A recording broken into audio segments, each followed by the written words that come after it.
తల్లిదండ్రులు వచ్చి ఓ బిడ్డ రామదేవి మొదలో ఇళ్ళకు మన వెళ్ళిపోదామని అత్త నన్ను తొలగపోను వచ్చిర్రు అత్త నేను అప్పగారి ఇంటికమ్మా నాయత్త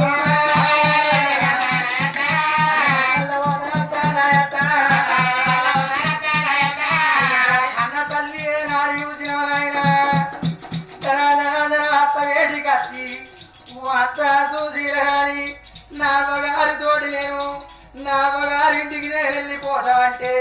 ఇంకా అత్త చూసిన కానీ ఏమంటున్నది ఓ కుబడలారమాదేవి